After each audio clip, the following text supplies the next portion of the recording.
Today I want to talk to you about the Spirit of Wendigo.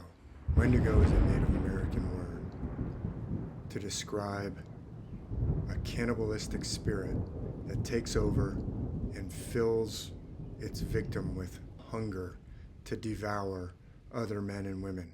A cannibalistic spirit, but the more it eats, the hungrier it gets. The more it eats, the more it grows, and the more it grows, the bigger its appetite becomes.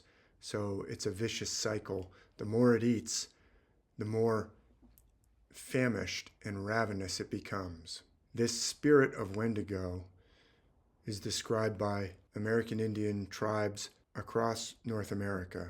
They would drive the Wendigo out or kill the Wendigo because if you hung around a Wendigo, you too could become a Wendigo if you spend enough time around a Wendigo. So it's a very dangerous spirit, the spirit of devouring others for sustenance. It will destroy the community. It will destroy the tribe if it is not recognized and dealt with. Now, I want to talk about the 2013 movie, The Lone Ranger, in which this concept of Wendigo plays a central role in the entire action of the film. Whatever you think about the film, I actually believe it explores some profound subjects, even more subjects than we'll have time to look at in this particular video, but in particular, this concept of the spirit of Wendigo. So in that film, there's this antagonist bad guy named Butch Cavendish, and the film implies that he is or could be a Wendigo. He eats other people's flesh. At the beginning of the film, he's on this train in chains, and the Rangers, the Texas Rangers who come to the station to meet the train as it's arriving, are talking about, yeah, I heard he ate the heart out of a redleg. The redleggers, they're associated with Kansas. Anyway, that's a line that introduces this spirit of Wendigo into the movie. And then the other Rangers start talking about, no, I heard he ate someone's eyes. No, I heard he ate his own foot. They're establishing a connection to this concept of the Wendigo. In the Native American tradition, not only would the Wendigo eat others, but would also self-cannibalize because it's so ravenous and insatiable. As I go through this video, you may want to pause and go watch the entire movie so I don't give anything away. The movie came out in 2013, so you've probably already seen it. But in that movie, we learn that Butch Cavendish is actually the brother of another figure named Latham Cole. And during the film, we realize that Latham Cole is actually the even more dangerous villain. He is metaphorically a Wendigo. He wants to devour metaphorically. And at one point, the Tonto character, the figure of Tonto, played by Johnny Depp, says, I think you're the actual Wendigo. I think you're the real Wendigo. All along, I thought it was your brother, Butch, but actually it's Cole. So Butch Cavendish in the story does eat another man's heart. So he's a literal Wendigo. Latham Cole, he's a metaphorical Wendigo. We don't see him physically eating anybody else, but we see by his actions that he is acting as an even more fearsome and dangerous and destructive Wendigo. The spirit of Wendigo is portrayed in both of these figures. And notice that the Latham Cole figure, this villain, is undercover. He's a covert, a hidden Wendigo, a secret Wendigo. He doesn't want to disclose his true nature. He wants to pose as a pillar of the community, somebody we should all look up to, a respectable businessman. But he's actually a Wendigo, a devourer. So let's explore this concept of the spirit of Wendigo. And before I move on, I will point out that the entire film is told as a story. So we don't really know whether any of the events of 1869 actually happened. The way the movie starts off, an old man in a 1933 fair in San Francisco is telling a young boy who's dressed up as a Lone Ranger. The old man is Johnny Depp, Tonto, and he says he sees the young boy and he tells this story. And during the beginning, as he's telling the story, during the action, sometimes Johnny Depp will just look right at the screen and break the fourth wall because the kid will ask a question and say, wait a minute, you guys are good guys. Why are you robbing a bank? And so in midair, the story will pause and Johnny Depp will look over at the kid because the kid just asked him a question. So we know that the whole thing is a story, and we don't know how much of it is, quote, true or literal history. Johnny Depp is explaining something. He's passing something on to this kid that he wants him to understand. And then the young boy who's dressed up as the Lone Ranger has to decide what to do with it, what to do with this information. At the end, he says, but wait a minute, it's all a story, right? Nature being out of balance. The Wendigo spirit causes nature to be out of balance. The lone masked man, the Wendigo, that's all just a story, right? Nature being out of balance, the masked man, all of it, that was just a story. And Tonto says to the young boy, up to you. You've got to decide what to do with this information. It's up to you. Up to you to decide what's the truth, and up to you to decide what to do about it.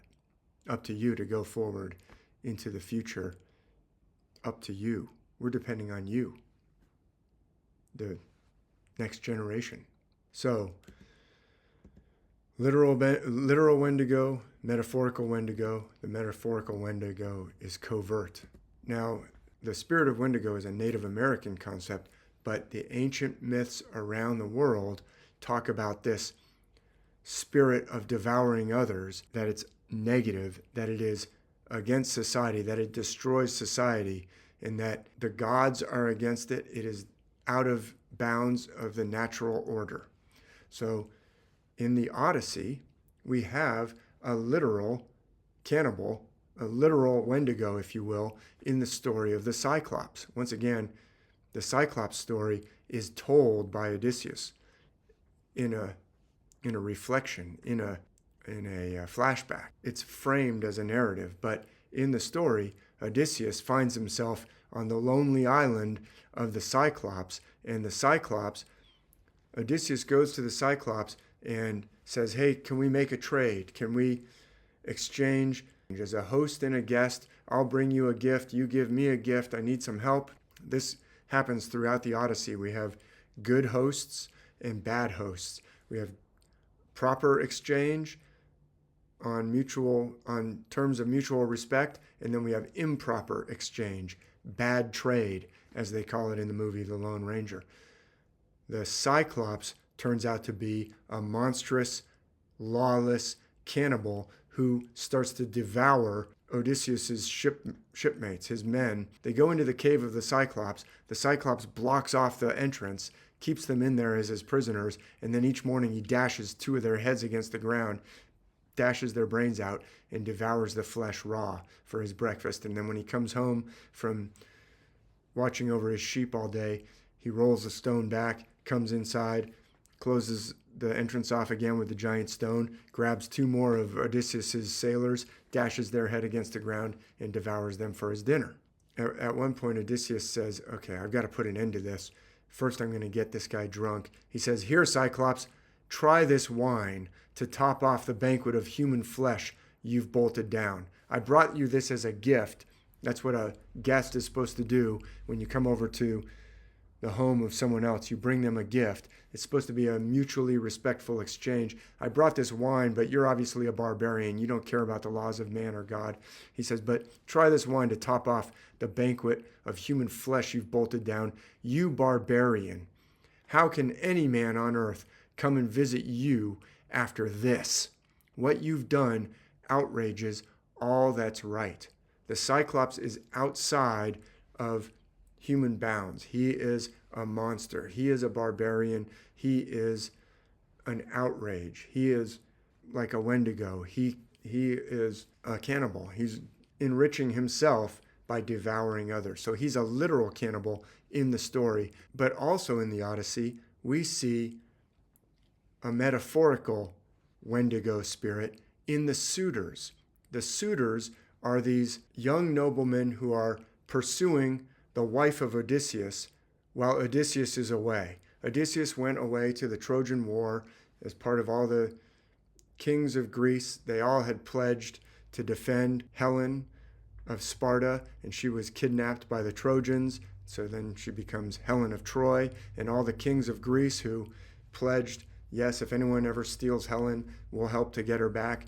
They sail off to Troy, and there's the great battle of the Trojan War that lasts 10 years. 10 years of the Trojan War, and then all the Greek kings and all their warriors come back home to Greece. But Odysseus is the last to return. It takes him 10 whole years to get home because he keeps having all these different adventures or misadventures along the way. So he's gone for 20 years. And while he's gone, his beautiful wife Penelope and his now grown son Telemachus are at home beset by suitors who are lounging around. We later find out there's over 100 of these suitors. They want to marry Penelope, take over the wealth of Odysseus, become the king in his place, and, if necessary, murder Telemachus to get him out of the way, lounging around and devouring everything that Odysseus owns. So they're like a metaphorical spirit of Wendigo. They are parasites. And in the opening book of the Odyssey, this situation is offensive to the gods. The goddess Athena comes down in disguise and meets with Telemachus, and she says, "How obscenely they lounge and swagger here. Look, gorging in your house, devouring everything in your house, these suitors." And then the goddess goes on to say, "Why, any man of sense who chanced among them would be outraged seeing such behavior." This is the pronouncement of the goddess Athena. The goddess of wisdom looks at this situation and says, anyone who has any sense would be outraged by such behavior. So they are like a metaphorical spirit of Wendigo. They're not physically devouring other men and women, but they're devouring the livelihood. They're gorging themselves on what belongs to someone else. And it is outrageous, and the gods hate it. They say this is outrageous and disgusting, obscene. It is obscene. Now, again, the suitors, they act just like Latham Cole in the movie. They act like, hey, we're the pillars of the community. Don't say we're doing anything wrong. They constantly are defending themselves and getting outraged themselves if anybody accuses them of doing something wrong. They put on this victim, oh, hey, wait, what? They act like Latham Cole. They want to blend in as if they're not parasites when actually they are parasites. But Athena, the goddess, and also the god Hermes, help Odysseus on his return journey, and he finally comes home, and they say, we're going to help you to come up with a plan to kill those suitors. And so Odysseus and his son Telemachus finally bring those suitors to a bad end. Just as the goddess Athena predicts in the beginning of the book, they're going to come to a horrible end because what they're doing is obscene and outrageous to the gods. So around the world, the ancient wisdom that was given to every culture of the world is against this spirit of Wendigo, is what I'm calling it, the spirit of devouring others. In the texts, the scriptures that became what we today call the Bible, there are plenty of passages that talk about devouring others and that say this is obscene, this is against the balance of the way things should be. In the book of Proverbs, chapter 30, verse 14 says, "There is a generation whose teeth are as swords, and their jaw teeth as knives, to devour the poor from off the earth, and the needy from among men." Proverbs is not saying that's a good thing. Proverbs is saying this is bad. This is against the divine pattern. A generation that devours the poor. It's metaphorically devouring others.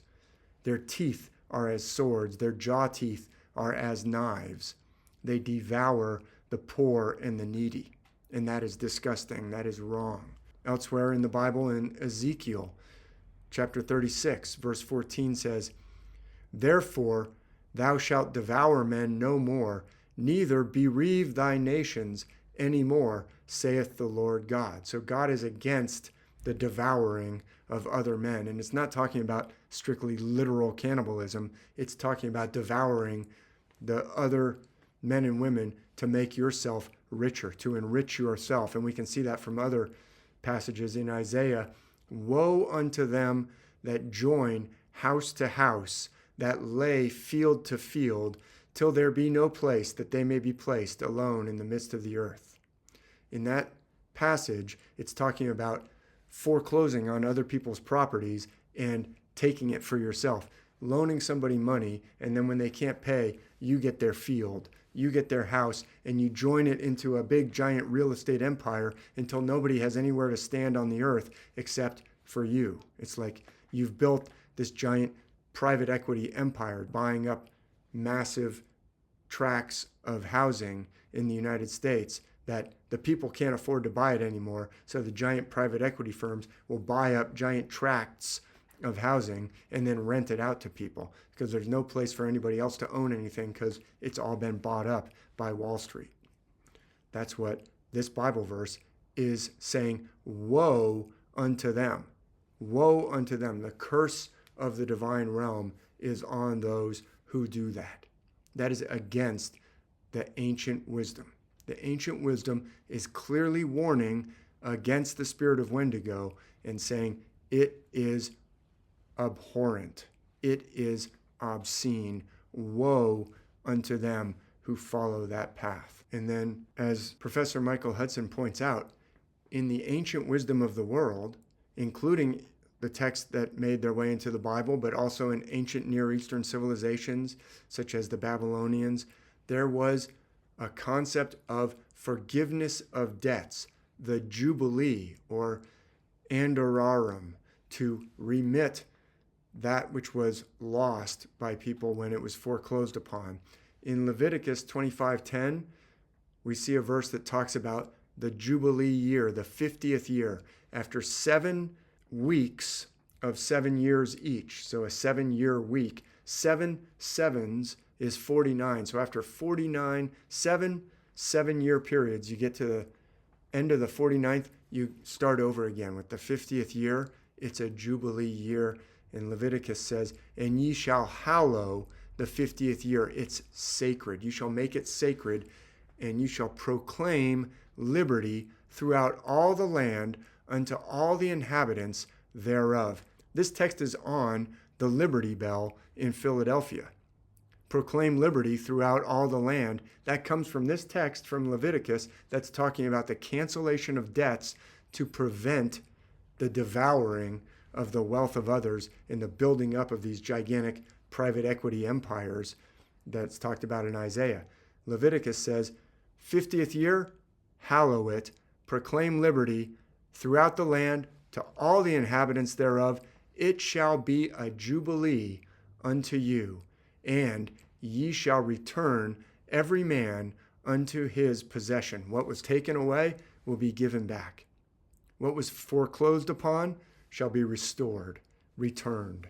Every man unto his possession. In the Jubilee year, the cancellation of debts, that is the antidote to this joining of house to house by the Wendigo spirit of devouring the poor and the needy. Again, in Matthew 23:14, Professor Michael Hudson has pointed out that in the Gospels, Jesus, in his teaching, is portrayed as quoting the passages from Isaiah that talk about, hey, proclaim the year of the Lord, proclaim the Jubilee, set the prisoners, the captives free, the people who've been put into bondage because of debt, set them free. And in Matthew 23:14, Jesus says, woe unto you, scribes and Pharisees, hypocrites, for ye devour widows' houses, and for a pretense make long prayer. You're like the covert Wendigo. You pretend like you're the pillars of the community, you're hypocrites. You make a pretense of saying these kind things in your prayer and praying for the blessing of everybody, but at the same time you're devouring widows' houses. It uses that word to devour. So it's a Wendigo spirit, the devouring of others. Therefore, ye shall receive the greater damnation. Matthew 23:14. In ancient Greece, as Professor Michael Hudson, I mentioned, Professor Hudson has done this scholarship on debt in the ancient world and this concept of money love or insatiable desire for more wealth. Professor Hudson points out that the Greeks had special words for this insatiable desire for more. They had a word called pleonexia. Pleonexia. Pleo means to have, and nex means more, and pleonexia is like the disease of needing to have more. It's like have more-itis. If I were to make up an English word, that means pleonexia. Pleonexia is have more-itis. And they had another word, philochromatia. Philo means love, like Philadelphia, and chromatia means money. Love of money. Philochromatia is when you have love of money-itis or love of money disease. So the Greeks had special words for this spirit of insatiable hunger for more money, more lands, more wealth, and devouring others to get it. In the histories of Diodorus, who was an ancient historian, he wrote a series of histories called the Bibliotheca, and he talked about the ancient Spartans receiving an oracle, receiving a prophecy or a message from the gods from the oracle at Delphi. The British pronunciation is Delphi. But the oracle at Delphi, when the Spartan king went to Delphi to ask about the laws that he was planning for Sparta and saying, how do I build society that will last? The oracle, the priestess at Delphi or Delphi, said, philochromatia. This is the actual text from Diodorus, who wrote in Greek. Philochromatia, and it alone will work the ruin of Sparta. Philochromatia, love of money-itis, is the only thing that can bring down your society. That is the thing to watch out for. You watch out for this insatiable love of money, because when you get that disease, it stops at nothing and it devours everything. And so the actual oracle gave this message. If you're trying to plan a society, here's the one thing to watch out for. Philochromatia, pleonexia, have more-itis, the spirit of Wendigo. That is what will devour your society. That's the only thing that can bring down Sparta. The spirit of Wendigo is a worldwide concept. The Native Americans preserved that ancient wisdom, and they talk about it. It's a real thing.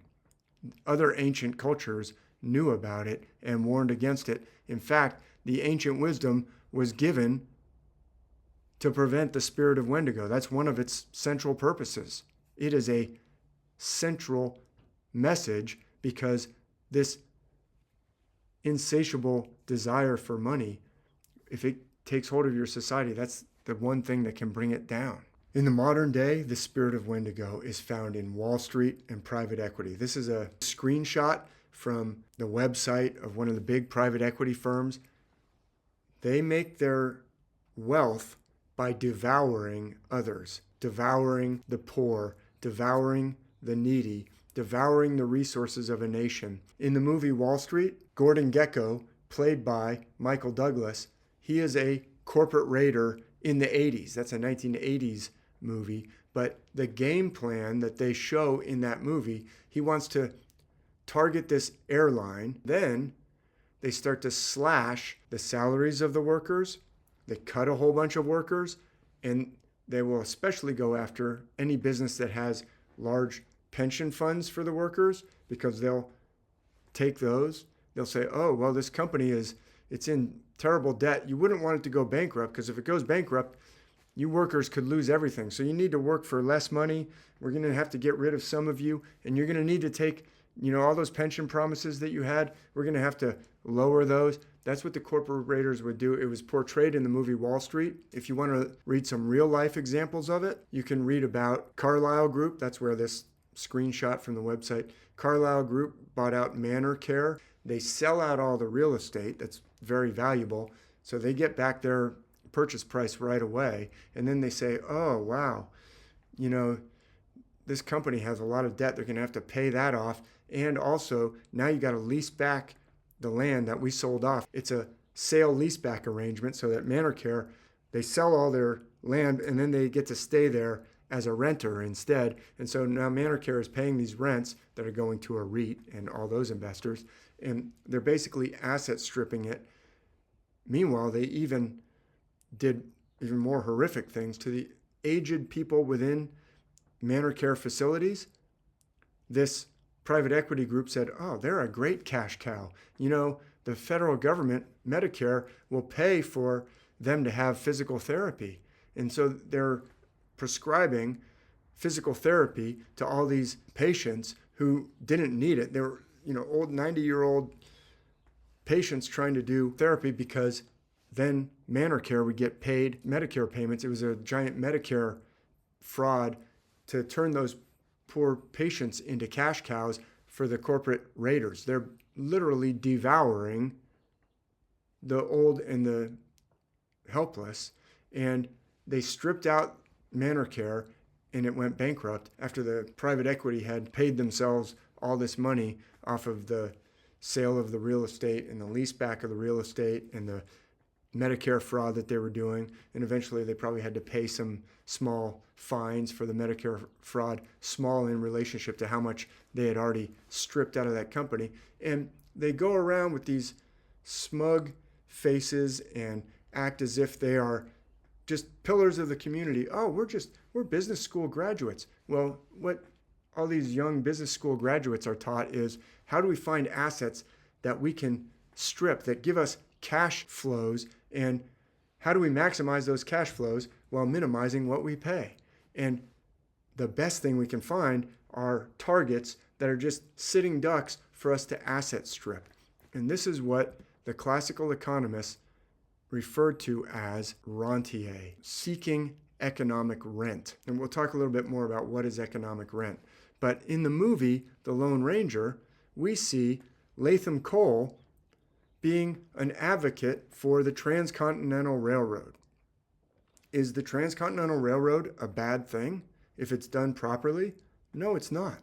But if it's done, instead of it to enrich all the people of the nation, if it's done to enrich corporate raiders, which is what we see going on in the movie, it becomes a way of just profiting off of infrastructure, just profiting off of, instead of doing it for the benefit of the nation, doing it for the benefit of profiteers, for private equity robber barons. That's dramatized in the movie. And at the beginning of the movie, when an old Tonto, played by Johnny Depp, is talking to the young kid who's going to the fair, we see in the background the Golden Gate Bridge under construction.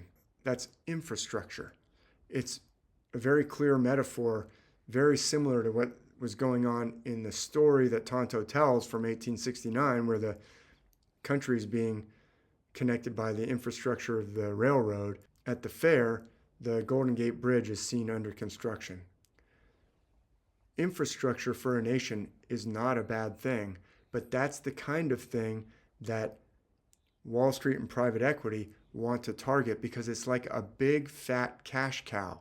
If I can get a hold of the tolls of the Golden Gate Bridge, if I can privatize that, then all those tolls will be paid to me. We'll get into it, but infrastructure is a positive, and nations should be doing infrastructure, but they shouldn't be doing it at the expense of the people. They should be doing it to uplift the people, and they shouldn't be turning it over to corporate raiders or robber barons, which is what you see going on in the movie with Latham Cole. And it's exactly the game plan that Wall Street and private equity have been running in the modern era. Professor Michael Hudson explains the concept of economic rent.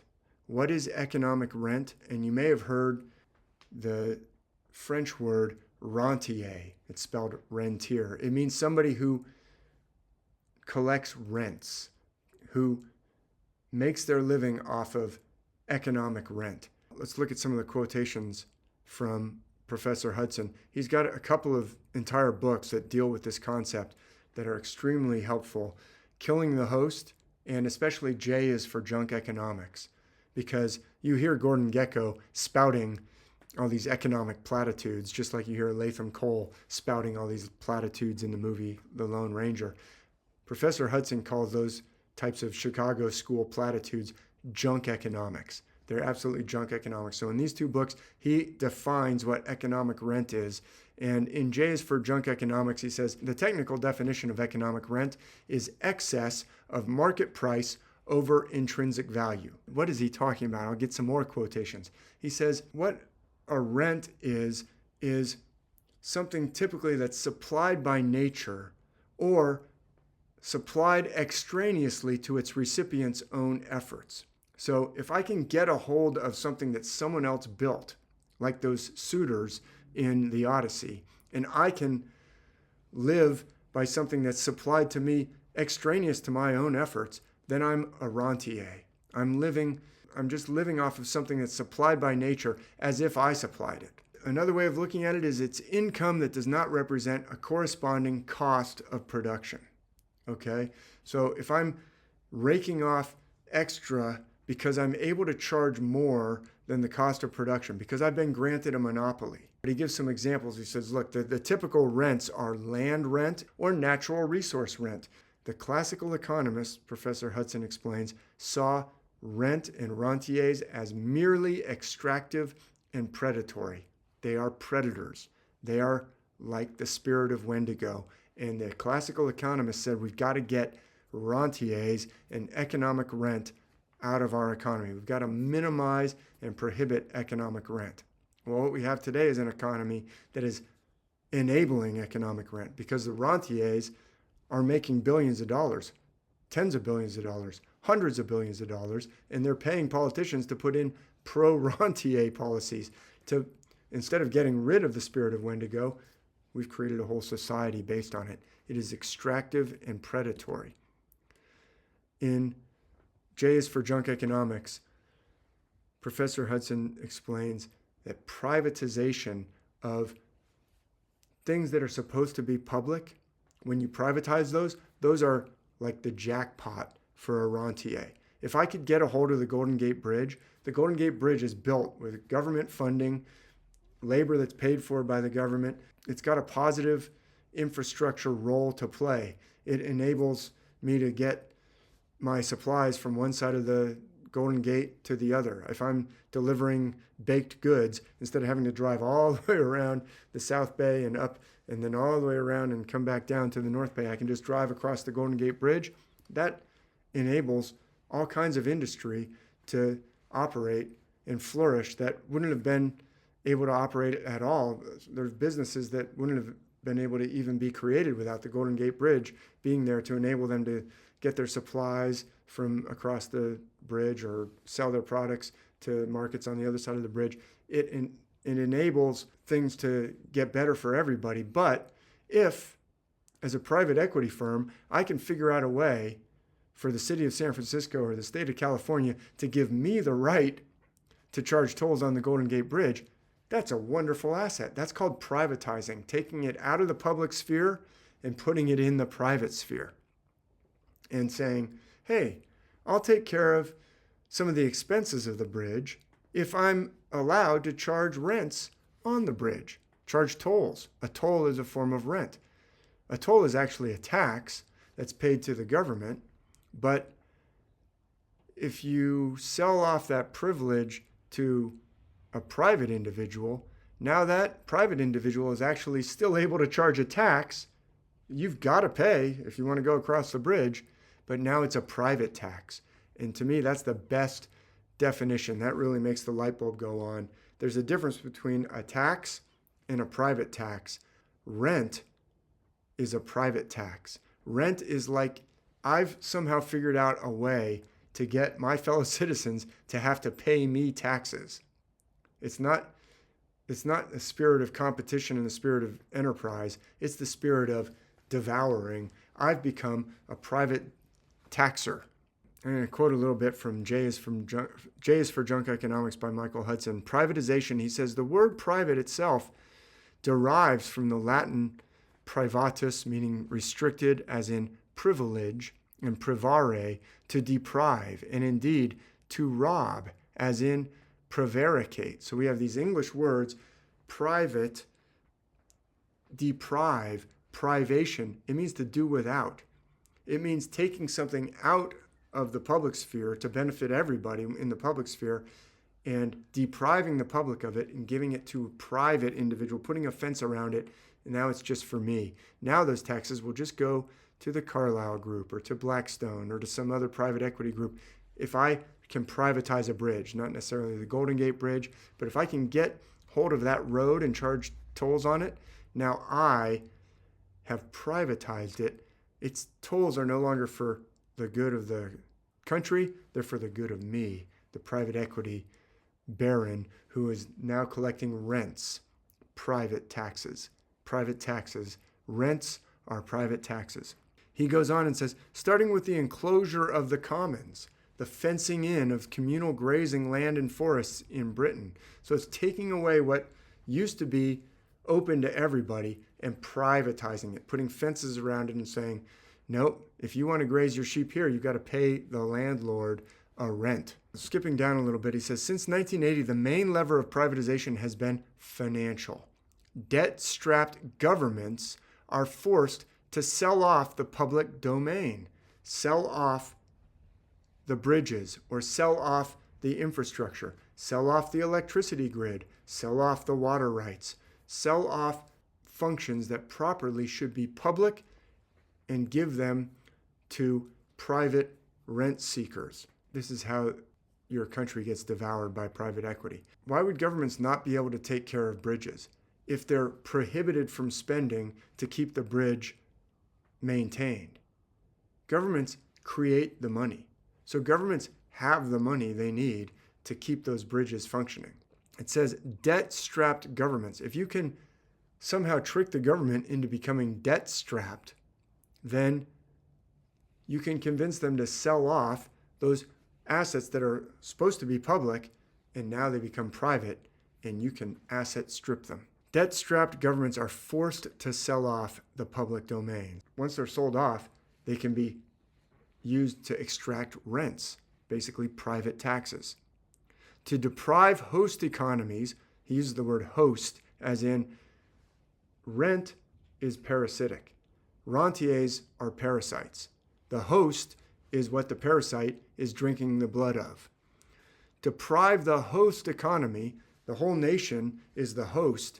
The parasites are the one that are bleeding it dry, and the nation is the one that suffers. The people, the public suffer, and the parasites, the rentiers, get extremely wealthy. So it deprives the host economies of a public return on their land and natural resource patrimony. What does that mean? Patrimony means inheritance, what they were given as an inheritance by the gods. The natural resource patrimony means the resources that are under the land, they weren't created by any corporation. They were given by nature, given by the gods. Those resources were given to the whole nation. So natural resource rent is another way for rentiers to get obscenely rich. Such privatization desocializes public infrastructure, usually by rent extractors in partnership with government insiders. You've got to have connections to be allowed to do this. That's what the Lone Ranger shows. Latham Cole is well connected. He's well connected. Access charges may be raised as high as users will pay, as high as the market will bear. Junk economics pretends that this will be more efficient than public investment to provide basic services at low prices. The reality is that countries that fail to invest in minimizing the cost of basic services by avoiding toll booths for financialized rent extraction have a higher cost of living and doing business, making them less competitive in global markets. This is what has devoured the West. This is what has devoured the United States, is rentiers taking over what should be a public function and driving up the cost. If you can provide roads as cheaply as possible, that benefits the economy. If you sell the roads off to private equity and they have to charge tolls to get their investment back, that impoverishes an economy. Now, the rentier counter to that is, oh, well, if the roads are public, then they have to raise taxes to pay for the roads. No, they don't. Government creates the money. Government does not have to be profitable. Private companies do have to be profitable, including private equity. If I try and run a private company at a loss, eventually I will run out of money because I don't have the license to print my own money. But the government, by definition, has the role of creating money. That's in the Constitution. Governments that create money do not have to be profitable when they're running the roads. They can run the roads at a loss. They can charge the users of those roads less than it costs to keep those roads in high working condition. The government can spend more and take in less and still not go out of business because it creates the money. Private equity or any other private owner of a road can't do that. So therefore, the cost of that road will go up. If you sell off what should be public, highways, to something that's not public, private equity, you're going to have a higher cost society. The government has an interest in providing infrastructure, roads, bridges, railroads, water, as low of a cost as possible to that economy. In fact, it'd be best to provide it for free. It would be best if roads were free but well maintained, and electricity were very low cost or even free, and water very low cost or even free. This goes against the junk economics that the Chicago school teaches, because the Chicago school wants governments to have to sell them off to their parasite rentier friends. The Chicago school is a pro-parasite. It's spinning out the spirit of Wendigo into business students. In fact, all business schools have basically been captured by this Chicago school parasite Wendigo economics. But as Professor Hudson explains, if you do that, you're going to have a high cost economy. You're going to end up with a higher cost of living and being uncompetitive. You're going to lose your industry. This is exactly what's happened. It will devour the economy for the whole nation at the expense of the workers and the citizens in order to benefit a few rentiers who have managed to worm their way in partnership with government insiders, extract rents. Michael Hudson in the next definition gives a little discussion of this term privilege. We get told privilege, oh, privilege, check your privilege, as a racial thing. We don't ever get taught privilege as an economic or class, because rentiers don't want you to understand this. Rentiers want people to focus on everything but this. Privilege really means privatizing. The same root, priv, to deprive, is found in the word privilege. Privilege is literally private law, granting ownership or rights to charge economic rent as an access fee to users of natural monopolies otherwise in the public domain, land, water, natural resources. So the beaches where I go surfing, that is given by the gods to all the people of that land. The beaches were given by the gods. There should be public access to the beaches. If I privatize that, I say, oh, well, X hotel gets to own this beach, or X private equity firm gets to own this beach. Now it's private, it's fenced off. They can charge rent to go surf there. That's the essence of this. It's a private law granting ownership of something that should be in the public domain. When they are privatized, that gives somebody the right to charge rents. Oh, well, if you want to surf this wave, you got to pay me. I didn't create that wave. I didn't do anything but get access to get the monopoly on this beach. And now if you want access to my wave, you got to pay me.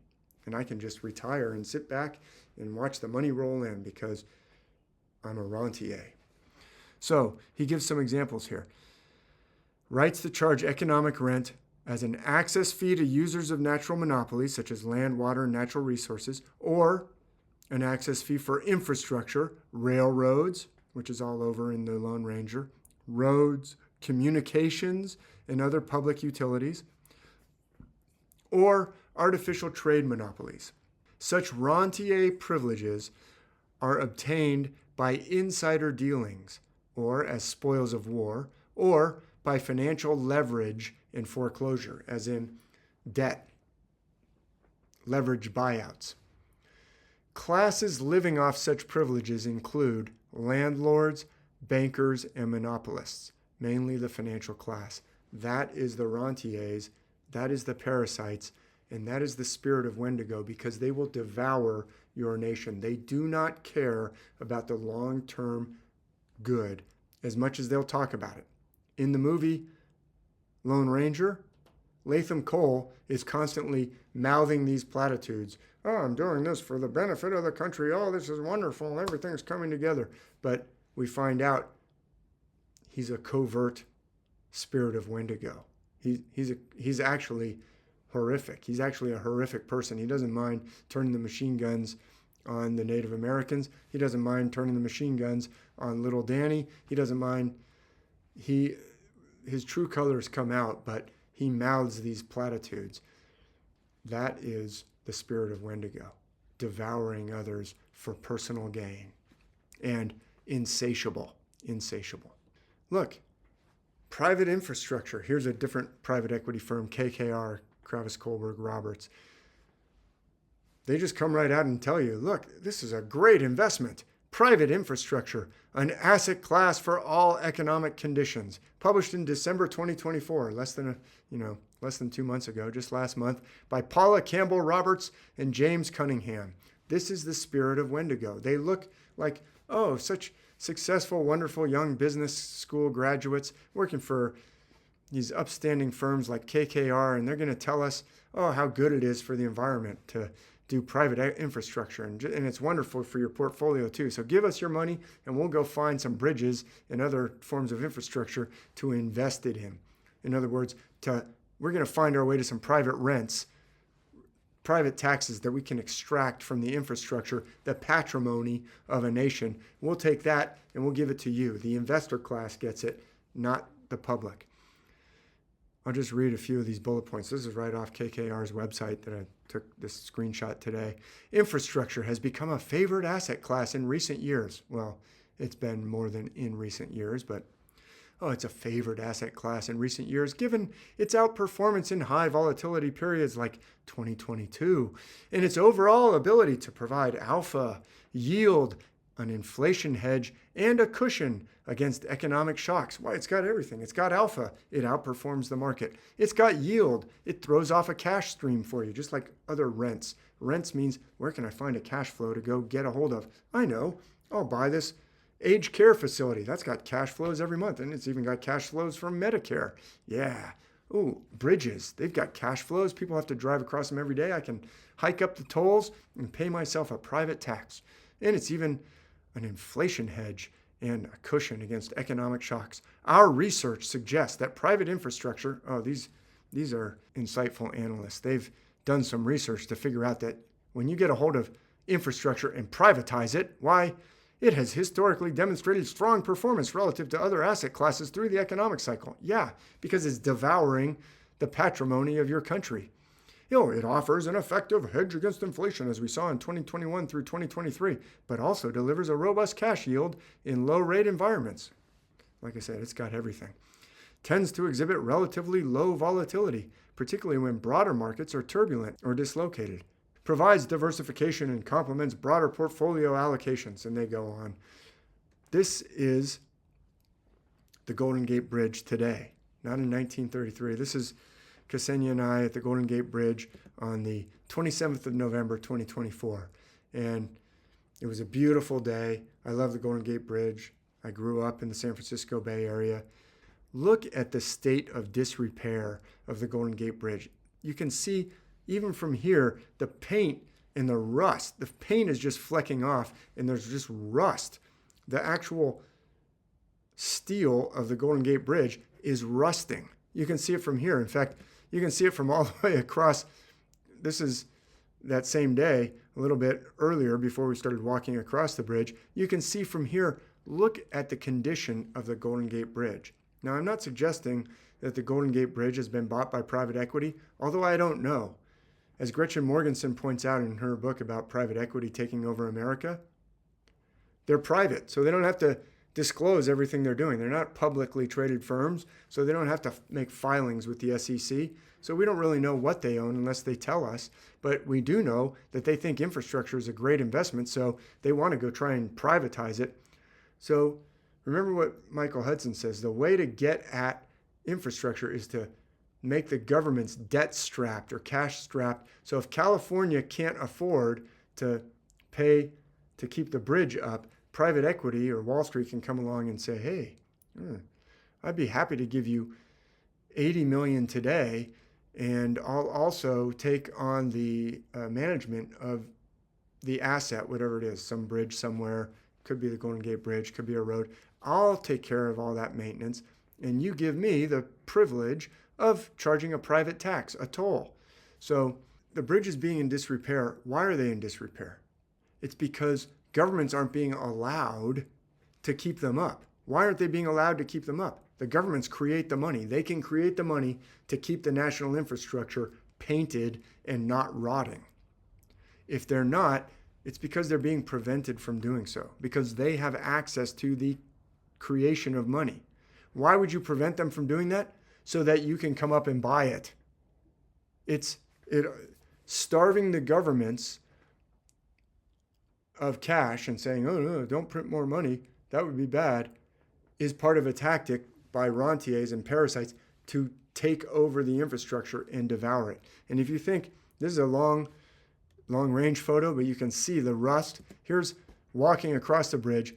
This has not been painted in some time. I took this picture on the 27th of November, looking out across the beautiful San Francisco Bay Area where I grew up. And that paint has not just flaked off, it has flaked off a long time ago because there's a lot of rust where that paint should be protecting the Golden Gate Bridge. It is in pitiful condition. And if you sell it off to private equity, all they're going to do is raise the tolls. They're going to follow the business school plan of how much rent can we suck out of this thing while paying as little as we can in maintenance. It's like a slumlord. A slumlord is a rentier who doesn't keep up the apartment that he's renting to you. Doesn't change the carpets even when they're all moldy. Doesn't fix the water heater even when it's rusting out at the bottom. Doesn't want to put in any more than he absolutely has to while at the same time raising the rent on you. That's the rentier business model. That's what they teach in business school, but on a much bigger scale than a slumlord. Well, you've sold off your country to slumlords, and this is what's happening. It's the spirit of Wendigo to devour what should be for all the people in order to enrich a small class of parasite, rentier, slumlord, Wendigo, devouring cannibals like the Cyclops, like the Suitors. So let's go back to the Lone Ranger. There's so much in this movie I could talk about. At the beginning of the movie, the character played by Armie Hammer, who's going to become the Lone Ranger. At first, he's a lawyer. He studied at Harvard, and he's on this train, and he meets up with a group of Presbyterians who are singing hymns, and they say, hey, do you want to pray with us? We're Presbyterians. And he holds up John Locke's 2 treatises of government and says, well, this here's my Bible, ma'am, no offense. He believes in John Locke and the social contract. John Locke emphasized the social contract. Governments exist, and they only exist at the consent of the governed, and there's a contract. In exchange for being able to charge taxes and do the things that governments get to do, in exchange for us putting up with them, they've got to provide us with something. That's what John Locke talked about. And the Lone Ranger character, or the pre-Lone Ranger character here, he believes in the social contract, and he thinks it's working, and he's a believer in John Locke. John Locke is basically the father of what's called liberalism, liberal political philosophy. And today what we have is neoliberalism. So it's hyper-liberalism, and neoliberalism is this hyper privatization and restricting of government's ability to spend that's leading to this rentier society, this Wendigo society. It's actually allowing the spirit of Wendigo. Now, John Locke, he said, look, the social contract, if it's violated, then you can rightfully overthrow that government. So I'm not saying John Locke is necessarily negative, but he believes in the government. And at the beginning of the movie, the Lone Ranger character, played by Armie Hammer, believes in the government. When he captures Bush Cavendish, he's not just going to shoot him. He's going to take him back for, proper justice to be served. And Tonto looks at him and says, you have no idea. You go ahead. You still trust in your government, but it's been taken over by the spirit of Wendigo. Tonto realizes that. The Lone Ranger character has to learn that. He's holding up John Locke as if it's his Bible. And we also have on that same train the Presbyterians. This is how the spirit of Wendigo actually took over. It's a hijacking of the ancient wisdom that has allowed the spirit of Wendigo to take over. And later, the Lone Ranger finally realizes, oh my goodness, everyone's working, everybody's corrupt. And he realizes, okay, I have to become an outlaw in a society where all the structures have been taken over. These illusions are actually what is enabling the Wendigo spirit, or the parasites don't want you to know that they are devouring your nation. So they're actually being enabled by false understandings. Eventually, the Lone Ranger has to wake up and realize the spirit of Wendigo has taken over. All the things that are supposed to be providing law and order and justice have been corrupted by this Wendigo that's operating in hiding, this covert Wendigo. So in the movie, he gets a silver bullet. What is the silver bullet? One silver bullet is realizing that the ancient wisdom that talks about preventing the spirit of Wendigo has been hijacked. This hijacking of the ancient scriptures that's represented in the movie, or at least I see it represented in the movie by these comical but hideous Presbyterians who are marching around calling the Native Americans heathens. They are wrong. They're taking the scriptures wrong. The silver bullet is to understand that the ancient wisdom actually solves this problem. The ancient wisdom is all about preventing the Wendigo. What do I mean? The ancient wisdom of the world shows that the resources are given by the gods. The resources of a nation, whether that's the silver that's under the ground or the grain that grows up out of the soil, were all seen as being given by different gods and goddesses. In the Greek myths, the wealth under the earth was given by Pluton, the wealthy one, Hades, the god of the underworld. All the different gifts, the resources, are given by the gods.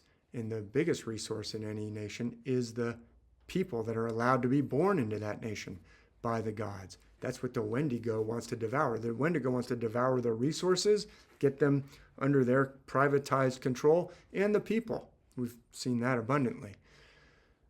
The ancients realized that the resources were given by the gods. They put the gods on their money.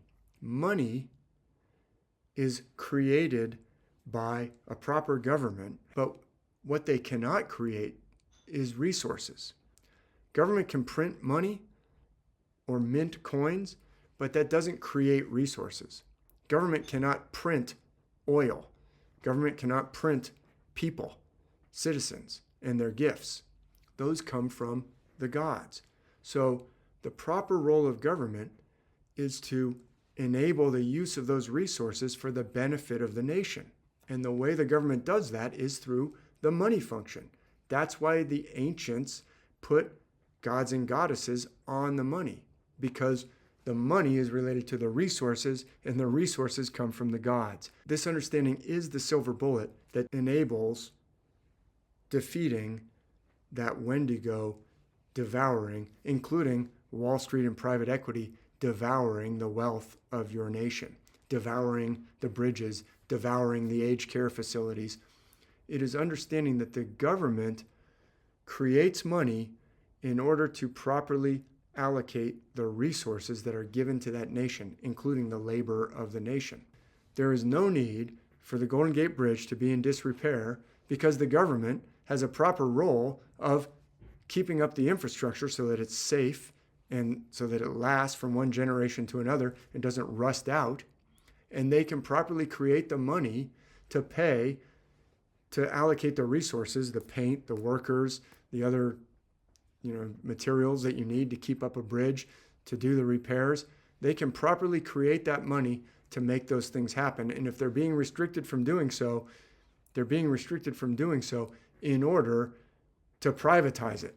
That's neoliberalism, wants to restrict the government's ability to do the proper things to create clean water for the city of Flint, Michigan, or to create safe roads and bridges. There's been a lot written by the MMT scholars. MMT stands for modern monetary theory, but it's really ancient monetary theory as well. It basically says you can create all the money you want.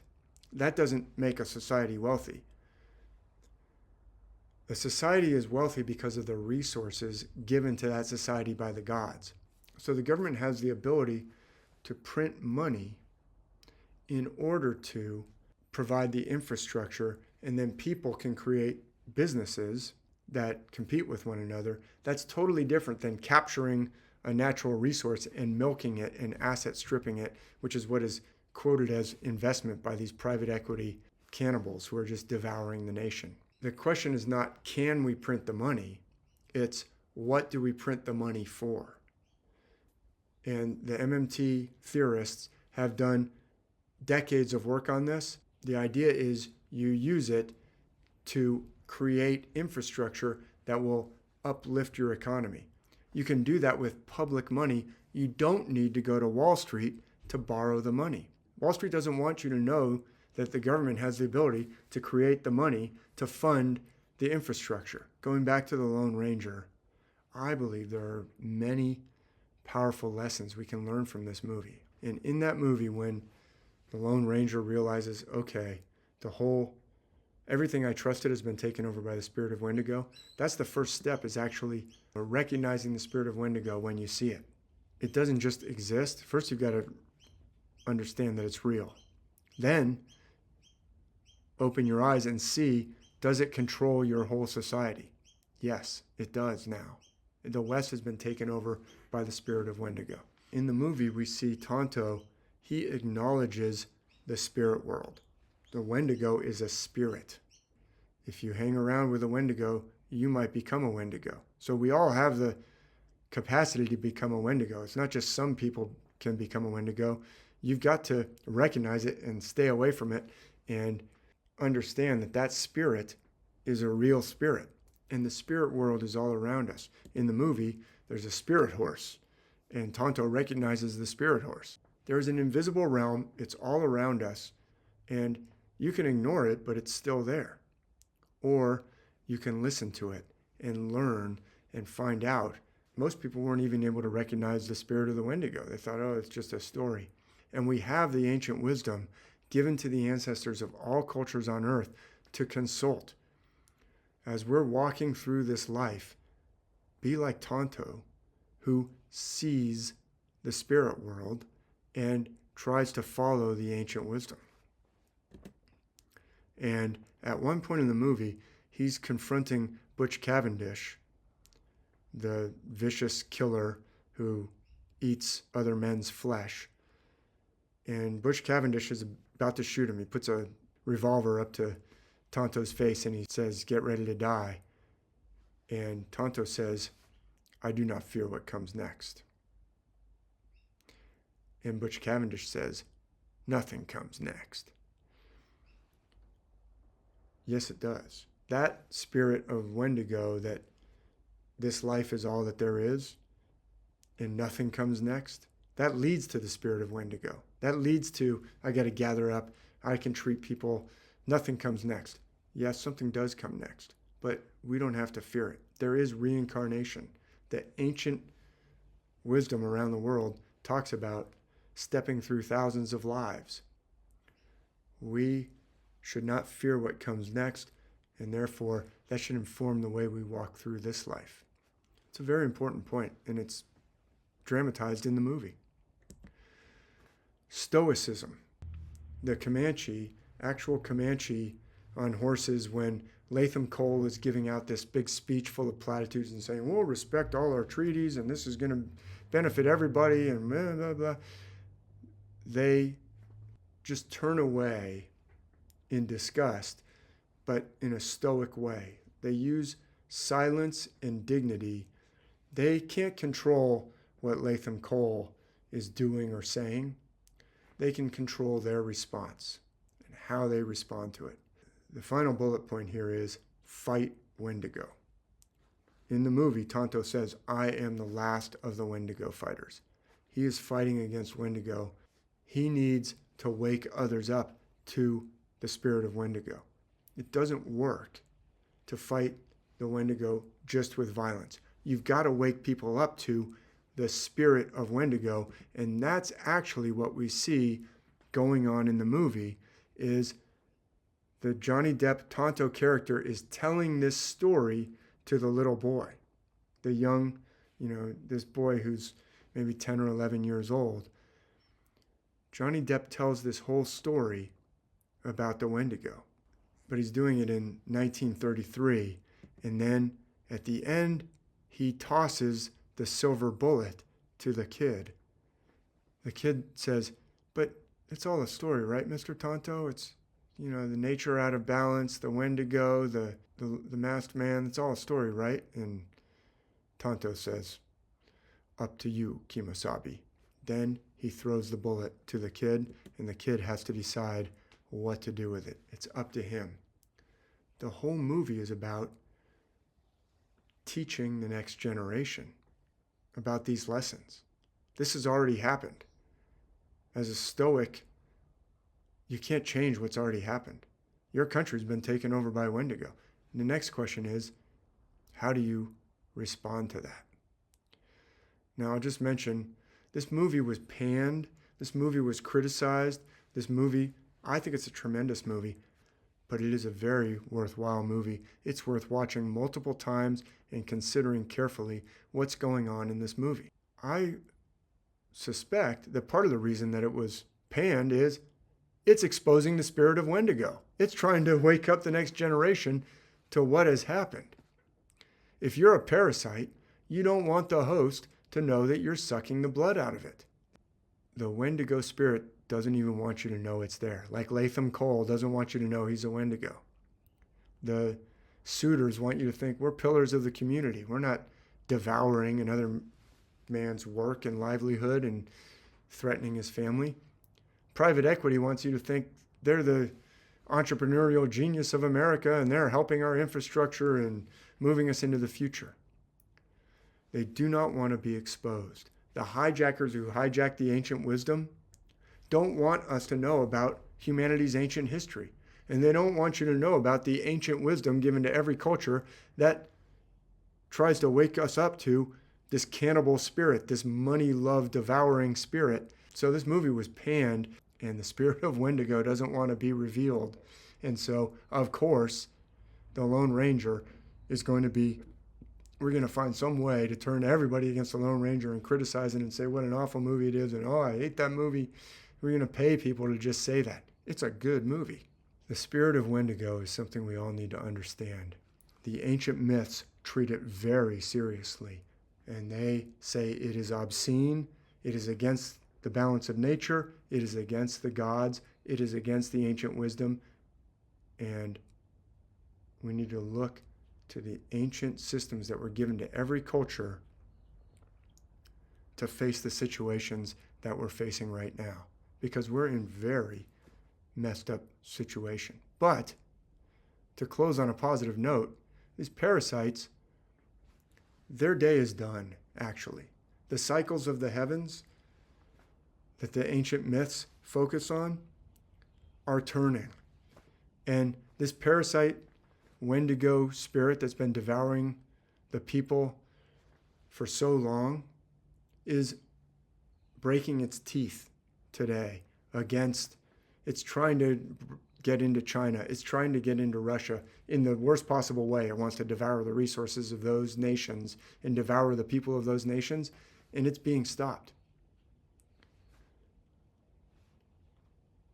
And the slaughter that's going on in Gaza and in Lebanon by the scriptural supremacists supported by the United States is horrifying the entire world and exposing the moral rot and moral decay of those who won't admit that it's a genocide. It is war crimes. I went to West Point. I was an officer in the Army for 11 years, in the regular Army, in the infantry. I know what a war crime is. Those are war crimes being committed. That is genocide being committed. It is every bit as disgusting and obscene and wrong as the other genocides that have been perpetrated by this Wendigo spirit that took over with these scriptural supremacists committing genocide against the Native Americans or against the Australian Aboriginals or against other nations that they've committed genocide against in Africa.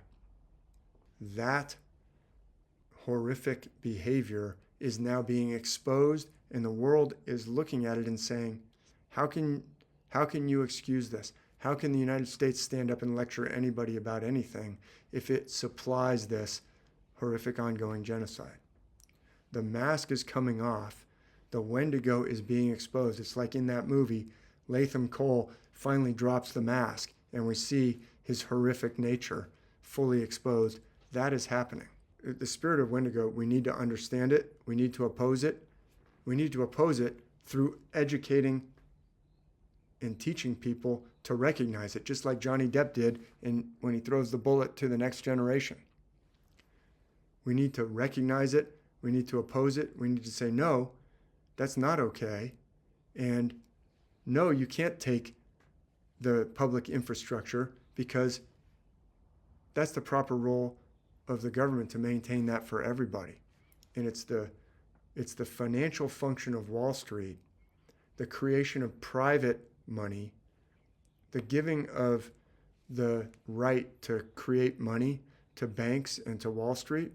That's what enables these leveraged buyout takeovers. That doesn't need to be outsourced to Wall Street. Sovereign governments have the proper role and the right and the obligation to create the money supply in order to benefit the whole nation. We have to understand that it's a little bit of a complicated subject. It takes a little bit to explain and understand, but that is the antidote to the Wall Street private debt, private money creation. The less government is able to do its job, the more they're able to indebt people and put you under rent extraction. The silver bullet is to understand the principles of MMT, and even deeper, to understand the ancient wisdom of the world, to go back to that ancient wisdom, to see what it says for our lives, and to follow that, and to walk through this world in connection with the spirit world and the gods and goddesses of the divine realm who never left. They're still here. Thank you so much.